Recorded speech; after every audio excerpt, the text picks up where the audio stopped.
Okay, so we have Nina on here tonight, and I don't know how familiar a lot of you guys are with her, and have heard her story, but she just is so full of wisdom. And every time I talk to her, I just get so excited, so hyped up. She has such a vision and such an excitement. And so, yes, she is literally a queen, for sure. So we are just so pumped to hear from her. So, Nina, if you could just start out and kind of share a brief background about your story, how you kind of got found It Works. That would be so awesome. Awesome. Well, I want to first say thank you for having me on the live with you. I really never take it for granted that, I see somebody, I met her in the airport on our way to conference. Hi, right? So I don't take it for granted when leaders ask you to talk to their teams because you have to have a high level of trust for me, but I have so much admiration and respect for you and what you've been able to accomplish and just how you love on your husband and family and still balance is really BS, but you know what I mean, still manage to be present I in always, both. I always call it blending. You got to blend it together. You got to put everything in a blender and just blend it up, right? There's no such thing as balance. You just blend it. You do are 100% present for both of those areas of your life. You love God, and it's not just a cliche or a word that you use. And I believe that you're like my sister from another mister. We really connected in Boston, and so I'm very very humbled and honored to be on the line. I'm glad that we were finally able to make it happen again, and so you know what? It's fun. So funny that you would. I was talking to someone else today. I was talking to my mentor, Jared Wilkins, today about my run here in It Works Global and about the fact that I get prospected every day, which I'm certain that a lot of you get prospected as well. I mean, I get prospected from It Works people too, which is super cool, right? I get people that ask me to order from them every single day, which I think is cute. It's real cute, which is twofold. One, I love, and I always say to them, hey, great job for really working your business. I'm a presidential diamond. Other than that, I would have probably ordered from you, but I'll let them know, teachable moment. Make sure you're studying the person that you're reaching out to and not just massively randomly inboxing people. And then secondly, the greatest thing is that people don't know what I do. So I don't look so spammy that people may not even be able to really guess what I do, which is another good thing. But I was talking to my mentor today, and a lot of you don't know that Paige, please, that I was a part of It Works Global in like 2011. And I joined in 2011 or so. I didn't know what I was doing. I really didn't even really take it very seriously. I was not a professional network marketer at the time. As a matter of fact, I said dumb things like these products don't work on black skin. As a matter, when my husband and I moved, here's the other one. Oh, these products don't work. I tried them for like 4 days. I didn't lose 100 pounds. So, the products didn't work. And all the things that people say, right, Tracy, you know what I'm talking about, how they'll tell you these products don't work for me. And they use one wrap. They used one wrap. The whole pack is just still sitting there. Well, that was me. And I was so ignorant, you guys. And I remember here, I'm going to be very transparent with you all. When I made my first $500,000 in network marketing in a company in 2014, I stood in front of rooms and kind of bashed It Works. I would say things like, there's companies out there that say it works, but I don't think it does. And I would say those things from the front of the room when I was training and teaching, which how rude is that? But I'm telling you that my journey in network marketing started from a very normal place of pain, a normal place of being broken, of that normal place of I was going through a divorce. I was overweight. I was depressed. I was suicidal. Now, I told y'all now, not suicidal like take a knife to myself or something like that, because I'm vain, but suicidal like, oh, if that bus hit me, it would be okay, right? That kind of thing, right? Broken, going that divorce and the way it left me in a very, very bad financial place. My credit was like to hell. And I was in a bad place, a dark, gloomy place, Tracy. And I remember being invited to that meeting in 2008, and I was so opposed to it. Kelsey, I don't understand how you could be broken, don't know how you're gonna climb your way out of a paper bag and still be so opposed to this opportunity that someone's presenting you. And when the best time, and somebody might have heard me say this on my 8 o'clock call. Do you know when the best time is to have a parachute, rather? The best time to have a parachute is when you don't need it. Because when you need it, it's too late. And someone was trying to give me a parachute, and I didn't really want to hear it, but I was so broke that actually I said to myself, what else do I have to lose? I'm already broke and broke in, right? What more do I have to lose? I think I had gotten to that place in my life where it was like, all right, enough is enough. And I'm like the song, enough is enough, right? And enough was enough. And I said, well, insanity was to continue. If I was going to continue doing the same thing, thinking I was going to yield a different result. I was a hairstylist for 27 years. I just fully retired myself. It'll be 4 years in January. So even throughout my tenure in network marketing, I was kind of doing like part-time, and then I put a salon, like a chair in the basement, a studio in my basement in our former home. I was still doing hair out of the home. I just would not divorce those last few clients. And I just realized that I still, like, I was slaving behind that chair 50 hours a week, 60 hours a week, 70 hours a week, still not being able to make ends meet. My children were salon kids, meaning they grew up under the dryers. They ate dinner at the salon. They did their homework at the salon. And, when I had Paige in 2014 at 42, I made a decision that I just did not want, 42, Tracy, I bumped my head all the way. I made a decision that, you know what, God, I want to be able to raise one of my children where I'm 100% fully present. And so I found it works because a very good friend of mine said, Nina, you need to get on a plane and fly to Florida. And I was like, for what? I was the number one earner of my company. And he was like, do you see yourself there? Do you see yourself in your company for 20 years? Can you build there? Can you build a legacy? And will you be there 20 years from now? And I got real quiet. And I got real quiet because I was thinking in my mind, like, I don't know how dare Jerry, how dare he come challenge me, right? But he was telling the truth. And I was like, no, I don't see. He said, well, I already knew the answer. You got quiet. He said, so why don't you come on, jump on a plane, you and Paul. He made the appointment with me to fly to Florida before I went to conference for my company that I was in, because my husband just so happened to be on vacation the week that I was coming home from conference. I go to conference, they put me on stage as the number one earner of that company. And here I am Monday, that is Saturday. Here I am Monday getting on a plane to come and look at what I did not know was It Works Global. So there's a lesson in what I'm saying, and I hope you heard what I said. My friend Jared asked me to come take a look at something and never told me what it was. I got my black tail on a plane and flew to Florida not knowing what I was going to see. Why did Nina Moore get on a plane? Beyond I like flying, right? Get on a plane to go take a look at something, and she didn't even know what she was going to see. Because I trusted him. Because I trusted him, I understood his knowledge and wisdom of the profession, right? And where you were was God called, right, exactly. And now, we get on the plane, he will not tell me what it is, but then Mike Patillo picks us up from the hotel. And I'm thinking to myself, this must be a new company. Because I know that's Mike Patillo.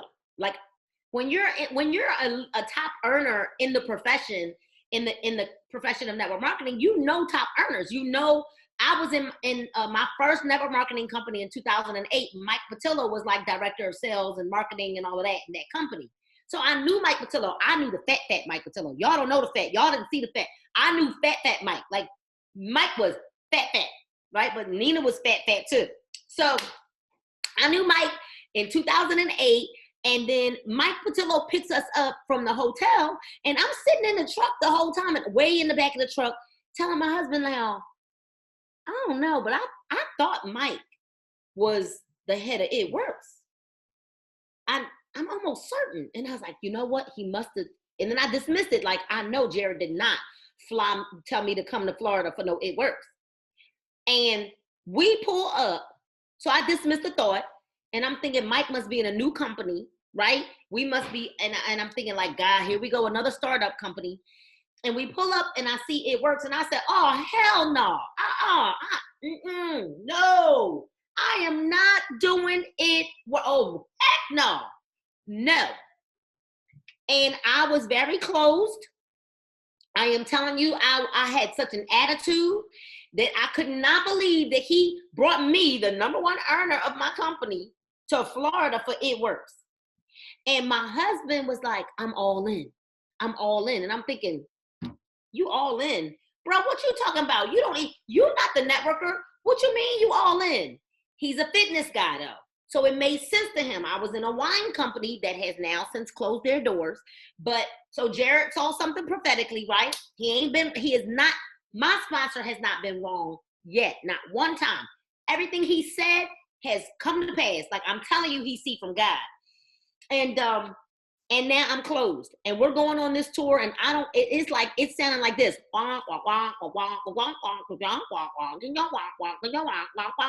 Because I didn't want to hear what they had to say. I'm 100% opposed. I cannot believe I'm here for these raps again. No, I'm not doing it. This stuff don't work. And they kept taking us on a tour, and I'm trying. I'm really trying to not be negative. And then we get to Mark Pentecost's office. And Mark Pentecost happened to be in there that day.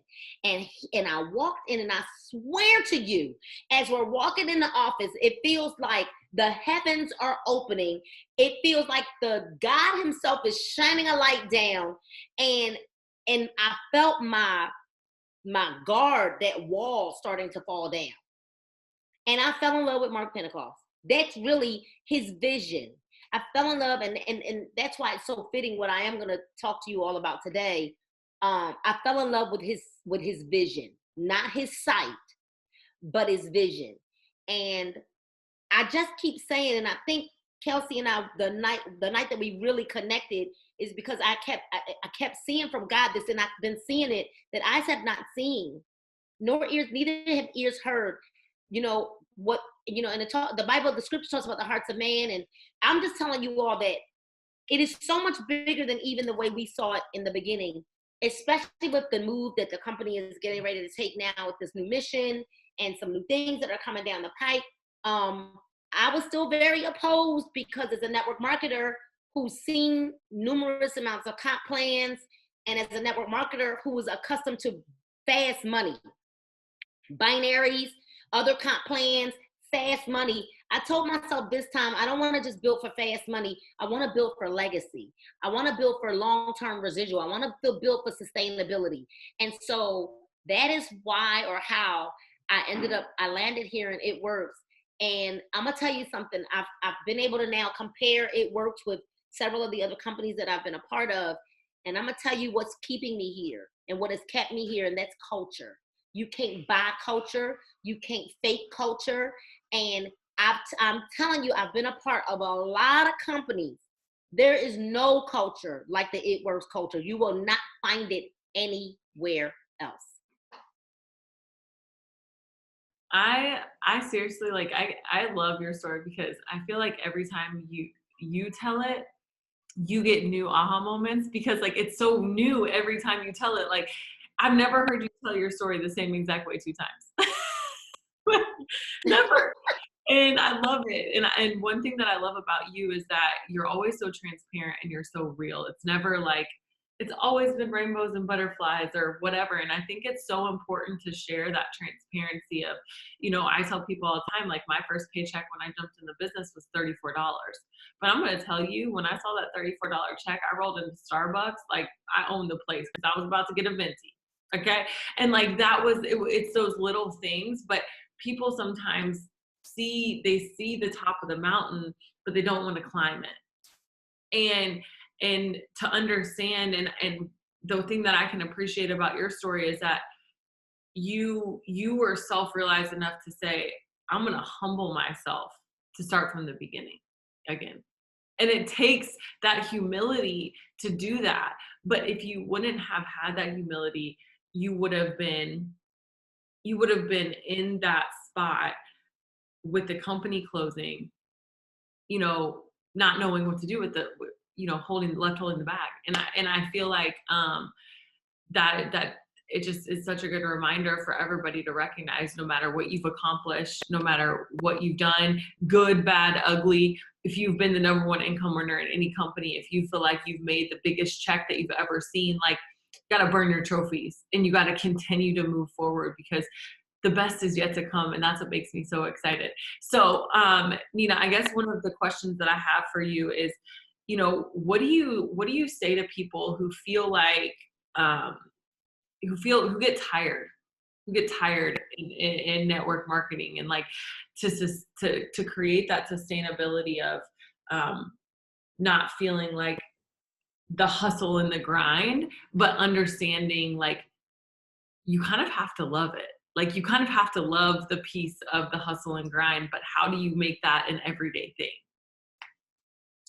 It's funny that you would ask me that. Earlier tonight, I read a quote that said, talent beats hustle even when, I'm sorry, talent hustle beats talent even when talent doesn't hustle. Hustle beats talent. Yeah, hustle beats talent even when talent doesn't hustle. And you know, here's the deal. I don't think that I can never compare my level of hustle to someone else's level of hustle, because my level of why may not ever be as big as someone else's level of why. But what I like to remind people when they kind of lackluster, or when they've kind of like checked out, is that, hey, so I remember when you started, you told me that you wanted to be able to send your daughter to private school. How's that working out for you? How close are you to reaching that goal? And I kind of try to remind people about what they wanted when they started, because ultimately, are you gonna lie to you? And then I ask people oftentimes, what would you say to your children if your children were telling you they were ready to quit, or if your children weren't performing at their best? See, because we can always offer the advice. It's amazing how we can always offer the advice to other people. But what would you tell your children if your child came to you and was like, oh my God, I just can't win. I remember my son, Rashid, he'll be 32, February 28th. And I remember you all when I moved to Virginia Beach. My ex-husband was in the military, and we moved to Virginia Beach, and he wanted to play football. And Kelsey, he's out there. He was very fast, really, really little, but very, very fast. So, it's expensive to play football. And we're on a fixed income. We were on one military income, because I had just left my salon, my home, everything to move to Virginia. We're on a fixed income. There were wasn't no multiple cell phones and all of that. I think we had one cell phone that we shared, right, for just in case in the car. We had one car. And now my son wants to play football, and there's pads and the fees to join and the cleats and all the stuff that your kids need for football. We get to the first game, and my son's teammate crack. You could hear the crack across the field. He breaks his arm in the game, and my son says, "Mom, I'm good. I don't think I need to play football anymore. I don't think I need to play football anymore." And Tracy, I'm thinking to myself, "Oh no, you gonna play football, because you know how much it costs us to buy all this for you to play football." And he's begging us, like, I don't want to play football, because he was scared because of what he had seen. He was scared because of what he kept hearing, the noise of the boy breaking his arm. So then he says, I want to play basketball. And I'm telling you guys, he was fantastic at football. He goes to basketball, and he was awful. I mean, awful. Now, can you imagine, as a mom, I'm sitting there at every game and all these practices, and he's like gung-ho about playing ball, and you see your son awful on the court, awful, right? So he's now crying and oh my God, my mom, my shots don't fall and and he started getting better. I started putting him in all these leagues, and at first none of the coaches wanted him because he's this puny little guy, but he was very, very fast. But in basketball, it's very, very physical, especially when you're down under. I'm getting somewhere. So we move back to Philadelphia. I go through a divorce. My son starts joining all of these other teams, basketball teams, and he starts getting pretty good. But he's still complaining, my shots don't fall, my shots are not falling. I said to him one day, I said, I rearranged my schedule to be at all of your games. I really want you to be as great of a basketball player as you see yourself as. Now, I see the greatness that's inside of you, but I want you to be as great of a basketball player as you see yourself as. I said, now here's the deal. I can't want it more for you than you want for yourself. So I think as leaders, for any leaders that are on here, our heartstrings are attached a lot of times to what people say they want. I let people show me what they want. I let them show me what they want, because want shows in your actions, not your words. Yep. And it's so easy to get caught up in what people said, especially if you're somebody who you don't say it unless you do it. And then you hear somebody else say it, so you want to believe them because you're like, oh, if I'm saying it, I'm doing it. But we have to realize, and one of the things that's was something that I've recently looked back and reflected on is, dang, there's been in my E-Suite, if I look, there's probably been 4,000 people who've been in my organization. And there's 32 people on here tonight. And I think what I've realized is, dang, what God put on my heart is not for everybody. And it's so interesting when you think, like, because I think, oh, I do what I'm supposed to do. Like, I work really hard. I have a work ethic. Like, I do this, I do that. But at the end of the day, what God has also shown me is there's something special on the inside of me that I wouldn't have seen if everybody would have stayed. Because if everybody would have stayed, it would have been probably something that everybody could do. And I think that the people who are on here tonight need to recognize, and even if people watch the replay, like, you spent time watching the replay, but the reason that you're here is because you know that there's something great inside of you, and you've shown up tonight to prove that, not just to yourself, but to your family, to the purpose that God put on your life. And so give yourself credit for showing up. Just give yourself credit for showing up. And one of the things that night that Nina and I really connected, somebody else said, is it's not our job to get the blessing. It's our job to keep putting one foot in front of the other. Okay. And just understanding that that's it. That's only our job, is just to put one foot in front of the other. And one of my favorite quotes that I've always stuck by, and Nina just embodies this so perfectly, is every master always knows that they're going to forever be a student. Any master knows that they're always going to be a student. And so if at any point you're not on a Zoom because you think you have it all figured out, if at any point, you think, oh, like, you guys, sometimes I'll go back and watch LC videos of how to talk to loyal customers because I feel like I'm in a rut. And I know, but sometimes I just need a refresher. Sometimes I just need to get back to the basics because I've complicated things. And so I really am saying all of this to say is that you can't want it, but you can show them. You can't say, I want this so bad for you. I want this so bad for you. And you might want it, but what that needs to train for them. But to me, how that translates is you showing up. Because by you showing up, you're leading the pack. You're leading from the front. And that is enough. That's enough. Let that be enough. Don't drag them through the mud, because you're going to miss so many more people along the way who you could have grabbed and changed their life. Today, I just have to tell the story because I thought it was such a good reminder for me. Today, I talked on the phone for 45 minutes to an executive at Victoria's Secret. She's an executive. She's been following me for months and months, and we had an awesome conversation. And she said, you know, I've been here for 22 years at Victoria's Secret, and I'm sick of missing moments. My daughter's becoming a teenager. I want to be the house where people can come hang out with, but because of the travel, I'm not there to be present, to be the house where the older kids can come hang out. And it was just such a reminder of like, we think that it has to be this person who's desperate for money. It doesn't have to be the person who's desperate for money. It's the person who's desperate for freedom, the person who's bored as heck at their job that they've been going to for 22 years that doesn't challenge them.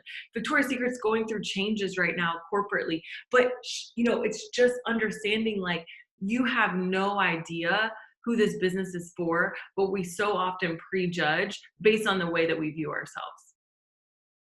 And based on what we think that who we're capable of leading. And she was saying, I know how to lead, but I feel like I am so ready to jump into something new. And that God is calling me to something new. And I'm telling you this to stop aiming low. Stop aiming low. Stop recruiting the people that you're not scared to talk to. Go after the people on your chicken list. If you're not scared to talk to them, you are not hitting the mark. Because the same people that you're not scared to talk to are the same people you're complaining about quitting. Well, Jim Rohn taught a valuable lesson, and he said, if you do what's easy, your business will be hard. And if you do what's hard, your business will be easy. And so there's a Dove commercial that I shared with my team. And in this Dove commercial, they have people meet in this room, and then they have them one by one go up to this artist who sketches. Now, let's just say he took me up in the room and he asked me to describe myself. The artist is behind a screen. He never sees the person. And he starts drawing based on what I describe myself as. Then what he does is he brings another person up that was in the room with me. And he has that person describe me to him as well. And he did this to about 8 different people. And then he had all of them look at how they described themselves and how he drew them based off of how they described themselves.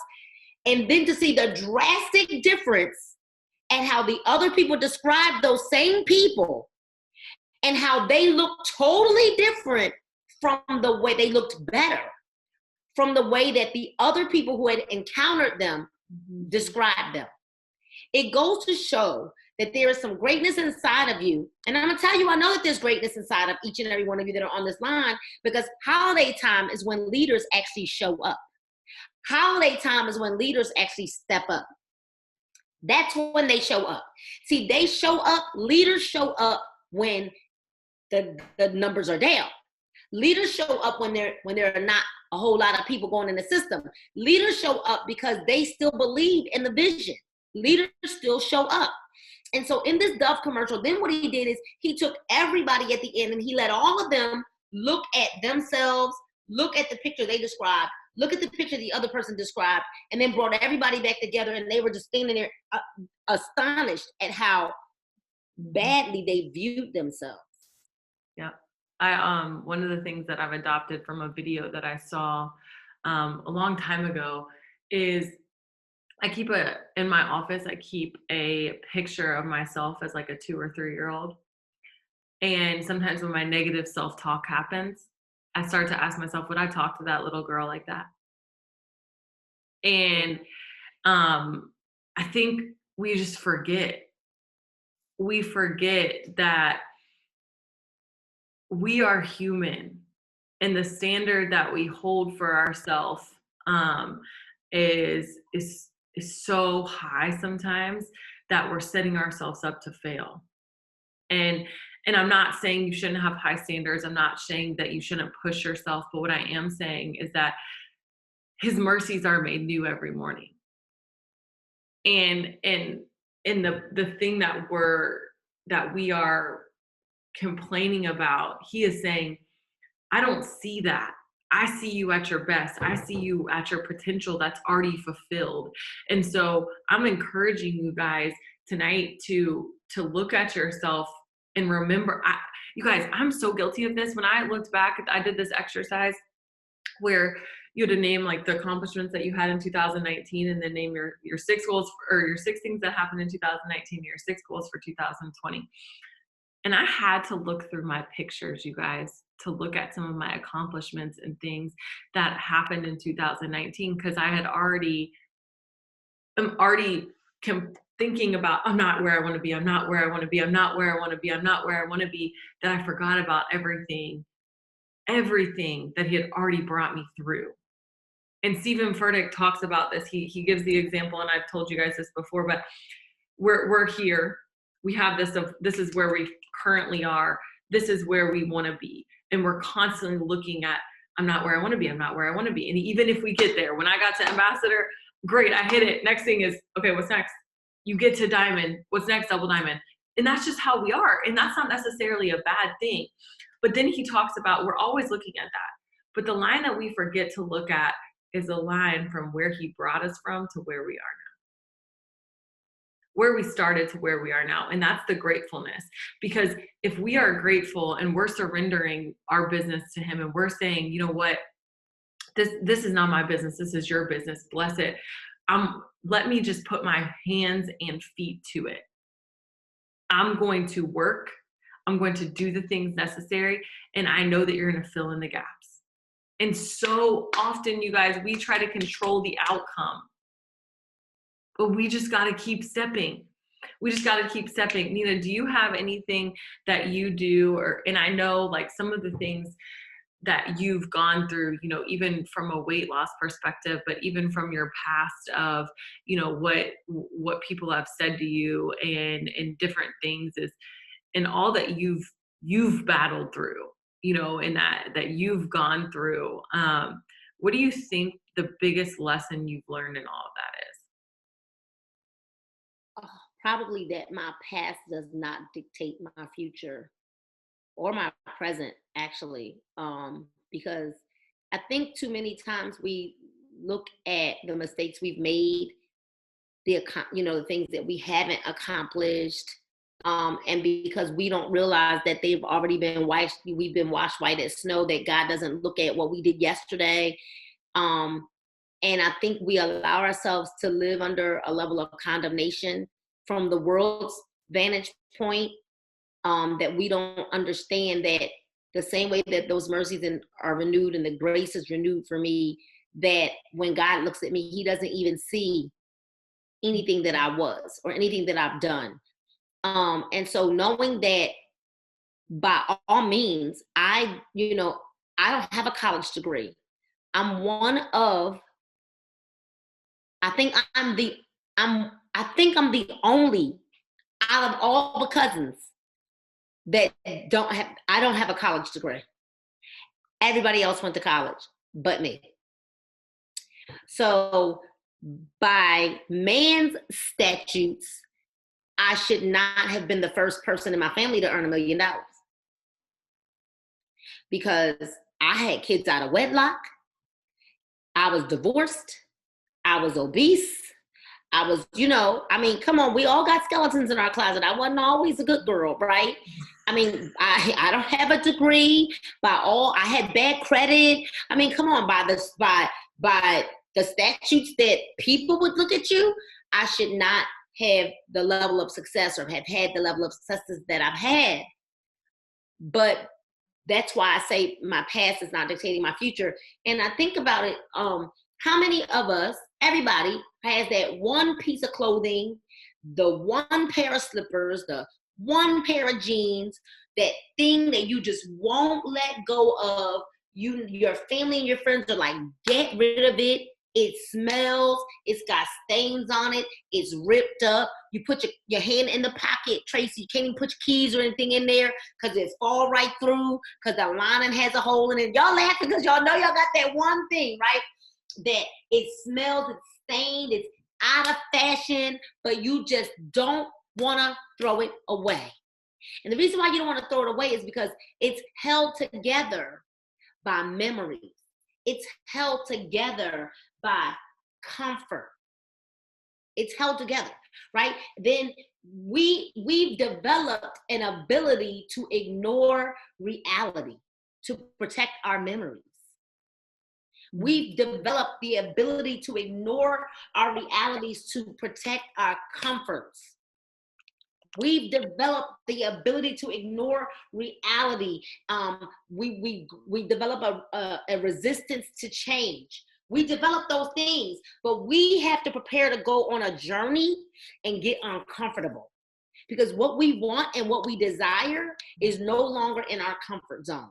And what it took us to get where we are or where we were, that's not going to be what's required to take us to the next level. It's going to take all that and some. So if you host a posted your way to diamond, then guess what? You're going to have to host a post and belly to belly your way to double diamond. You know what I mean? You got to do all that and some. Because a diamond, think about it, when a diamond is formed under pressure. It's cut, it's chiseled, it's right. But a double diamond now has to go through double the pressure.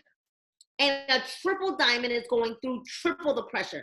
And if you're a ruby complaining about your organization and they don't listen and they don't da da dee da and blah blah da, you're at that place where as a ruby you can't handle ruby problems. You're not ready for diamond.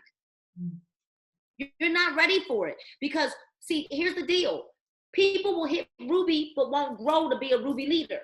People will hit diamond and won't grow to be a diamond leader because along with the goal has to come the growth. And so I still don't always feel, I want y'all to understand, I don't wake up every day like, hey, I'm a bad somebody, right? Not at that moment. Because every day I battle. Do you think that the enemy really wants to think that I'm gonna just be okay every day? No, he's ready to, when I wake up, because he knows that I'm gonna hit the floor like I'm ready, right? And because he knows I'm gonna hit the floor like I'm ready, he's ready to give me a jab, uppercut. He's ready to remind me of who I was before. He's ready to remind me of what I may not have accomplished. He's beating me down with, and you know your numbers went back. We hit presidential and 2 diamonds quit. When we hit presidential, 2 diamonds quit. And so the enemy is ready to like he's ready for you. He always, I don't give him credit. Because guess what? He's just doing what he's supposed to do. What I do is I make sure every single day that I'm looking in that mirror and I'm battling it every single day. There is not a day that I'm not fighting back. There's not one day that goes by because I have to make sure that I keep myself girded. I put on a helmet of salvation. I put on a breastplate of righteousness. My feet are shod with the preparation of the gospel of peace, right? I have to make sure that every single day I'm armoring myself up so that no matter what's coming my way, because at this point now it's a sneak attack. It's a sneak attack. See, you thinking he gonna come the way he came before, and he like, oh no, I'm not coming that way. I'm not coming that way because you're going to expect me to come that way. So, he came through your kids before and you think he going to keep coming through your kids? No, now he's going to come through your mate, through your spouse. You think he going to come through your spouse? He done came through your spouse before. No, now he going to come through, now your parents going to get sick. You think your bestie, you know, the one that you became best friends with, and that was your rollie, your road dog, your rider, your partner in your business, and then they decide to get cuckoo for Cocoa Puffs, and then they gonna quit on you, right? He's gonna come a different way every single time because he's trying to sneak attack you. That is why every single day of my life, I wake up, and every day I have to wake up with my affirmations. I am strong. I am kind. I am important. I am wise. I am powerful. Every single day. Because every day I have to remind myself that, just like yesterday's mercies were renewed yesterday and all that, today I need a new set of affirmation. Today I need a new set of focus. Today I need a new set of, I cannot run off of last week's focus. Because last week's problems were last week's problems. So this week, I need a new set of focus. That's like wearing a pair of glasses and never wiping the lenses off. And so how do you stay focused? You got to keep your whys before. So I keep my vision board here. It has become a part of my fixture in the dining room. Heck with the being cute. Because I want to be able to see this every single day. I want to be held accountable to what I said I wanted. Not Cammie, not Mark, not Jared, not my husband, not my kids, not my sidelines, not nobody but Nina. Nina is going after those things. I don't give a flying fig who stops working. I don't care. It doesn't matter because last I checked, David beat Goliath with 3 little stones. He didn't have an army of 10,000. He had 3 little stones, and he defeated the giant with 3 little stones. Here's the deal. Here's the problem. You looking at this mountain thinking you got to climb the mountain. Ain't nowhere in the word of God it says for you to climb the mountain. It says to speak to the mountain and tell the mountain to move. The problem is that when these problems arise in our business, in our lives, in our marriages, in our homes, in our children, in our health, in our whatever, finances, we don't even go to God. We start complaining. So true. We're supposed to take our burdens to him and leave them there. Cast all our cares upon him because he's the one that cares for us. We're trying to figure out a solution when he's saying, I'm here. I didn't tell you to climb the mountain. I said, speak to the mountain and tell the mountain to move. Tell it to move. So if the mountain is in your business right now, if the mountain is that people are not showing up, maybe the mountain is people are quitting. Maybe the mountain is people cancel. Maybe the mountain is people you're not getting loyal customers. Stop speaking those things.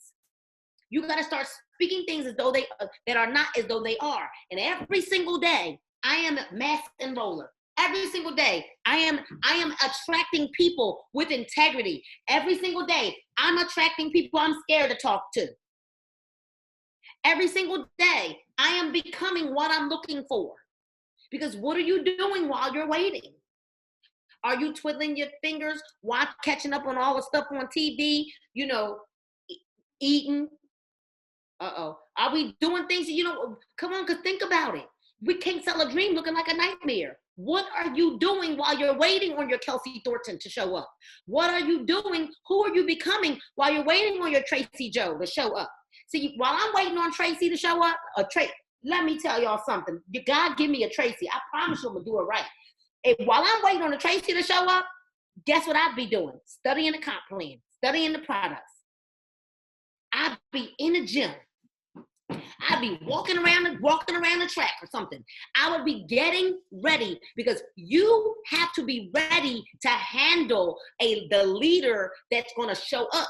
You can't just keep passing them. Oh, and I don't know what to say to them, and I don't know what to. No, because you waiting for Nina Moore to show up. Become a Nina Moore.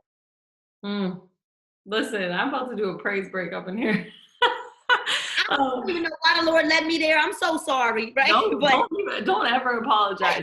Here's the thing is, there's a couple of things that came to mind while you were talking. One is there's an old African proverb that says, I think it's African, I don't know what it is, but it's a proverb. And it says, if there is no enemy within, the enemy outside can do us no harm. And I need all of you to write that down because I think so often the mountain doesn't even exist. In reality, the mountain doesn't even exist. Have you ever been through something and when you accomplish it, it was so much easier than you thought it was going to be? If there is no enemy within, the enemy outside can do us no harm. But this is where the devil works. And so this is what happened. I wrote this in my mirror because the other day it came to me and it was like, we don't have tests in this business, right? We don't have quizzes, we don't have exams, we don't have tests.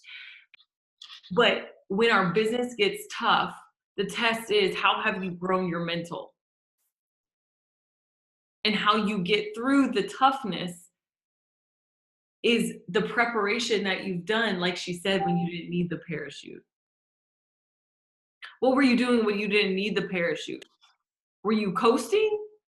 Were you just enjoying it? Or were you continuing to grow and build on it? The other thing that you said when you were talking about, um, you know, speaking and going through the things in your business, and when people leave, or that it's your dreams, right? And so many of us, though, we don't have our own dreams. It's, well, let me just say emerald because I'm a ruby and I think I'm supposed to go emerald next. It's not emerald, you guys.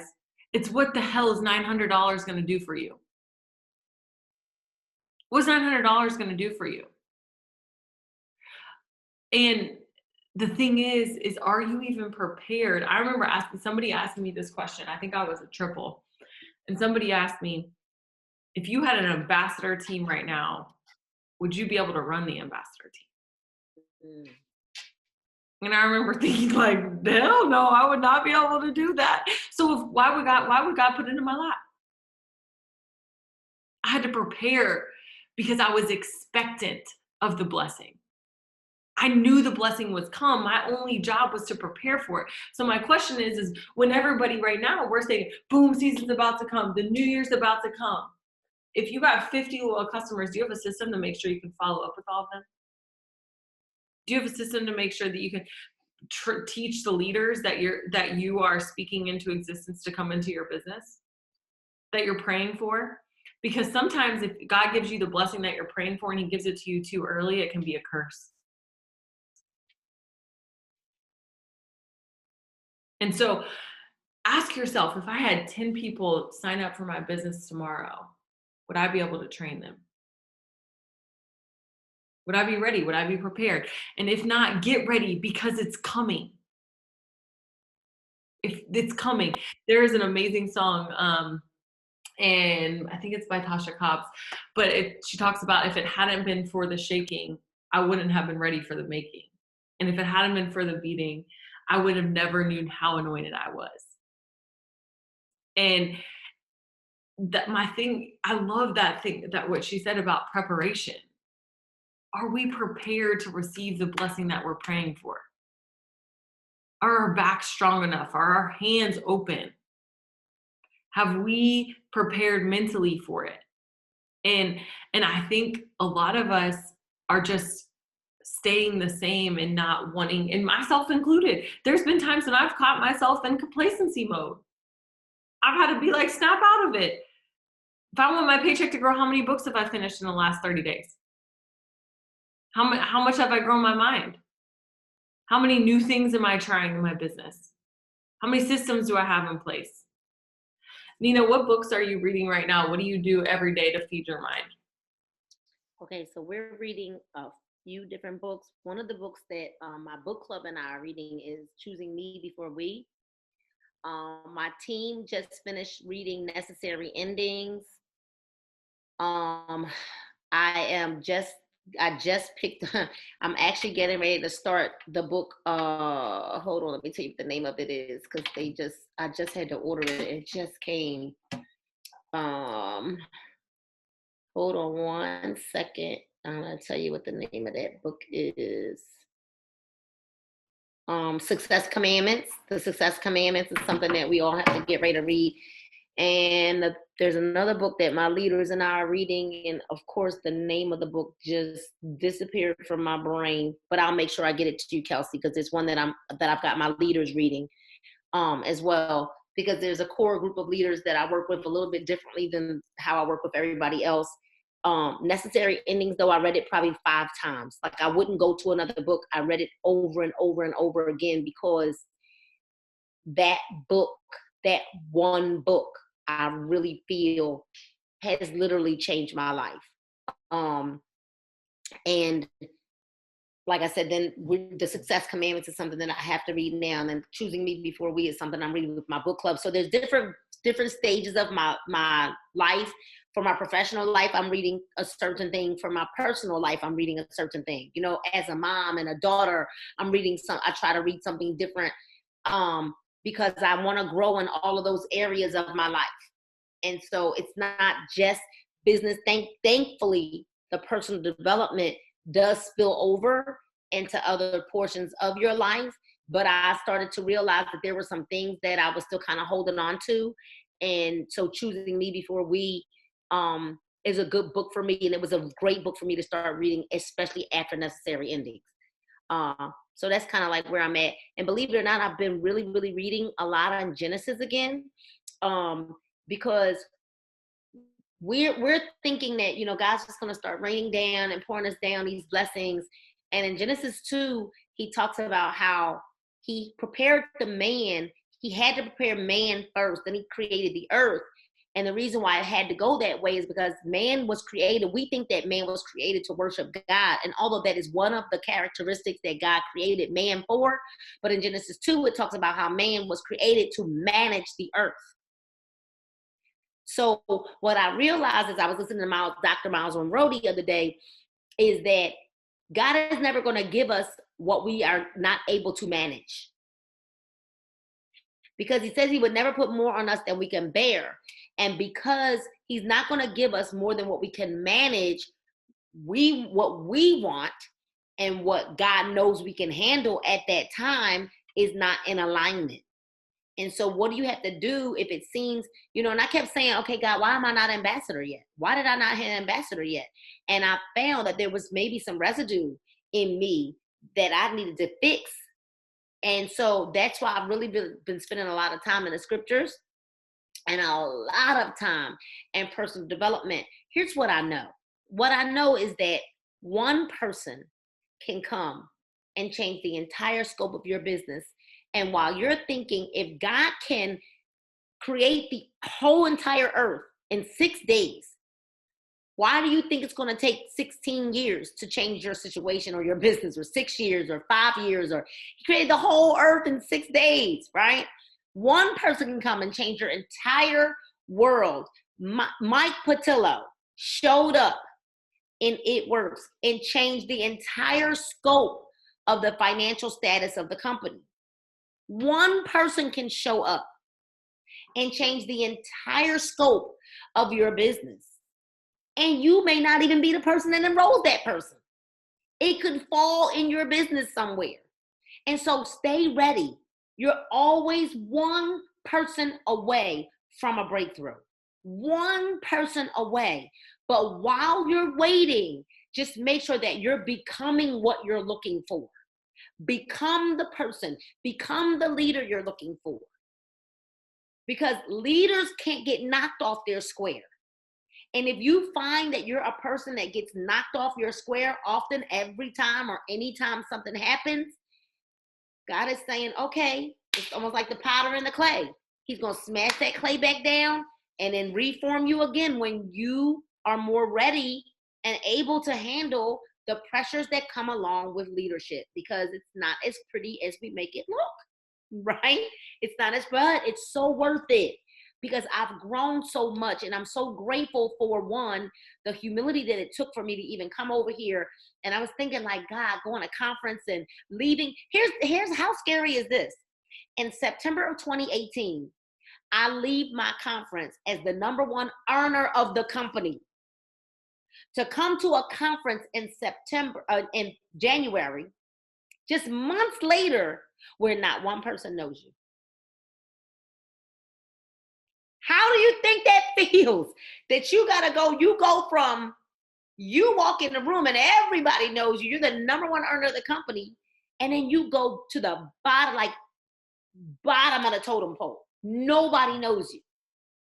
And all I knew was that I needed to get out of that conference to go finish out presidential, because I was going to make sure that it was done before we left conference, right?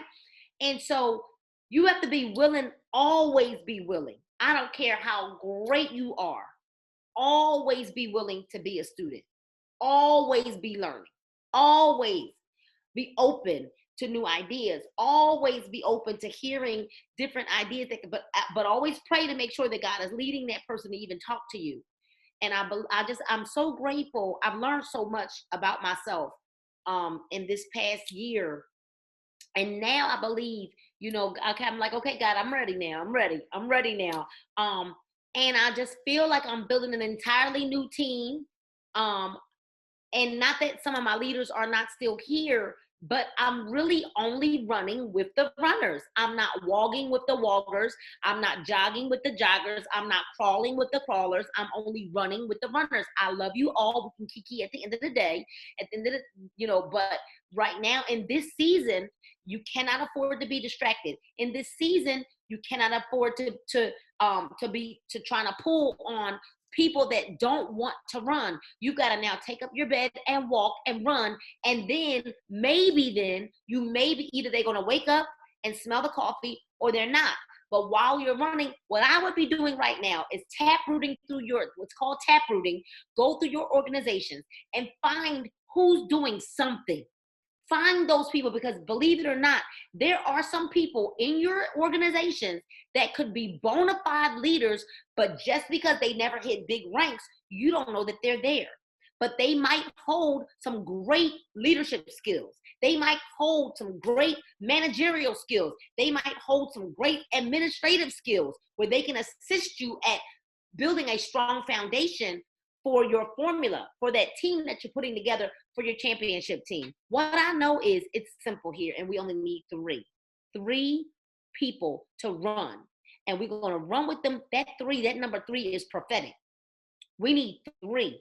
And I just have committed to, at the top of the year, I'm starting over. I want to start the top of the year as a brand new distributor. Me. I'm going to start as a brand new distributor. I'm only focused on 3 of my legs, and I'm going to build it all over again. If you build it, they will come. Amen. I don't think I need to say anything else. I'm just going to end this in prayer, if you don't mind. And I just want to say again that I just appreciate you so much. And I'm honored that you would spend time with us. I know it's the holidays, so I so appreciate that. And I'm so excited to just connect with you even more and get to know you and just build this legacy together. It's going to be awesome. Dear Lord, we just come to you today and just want to say thank you.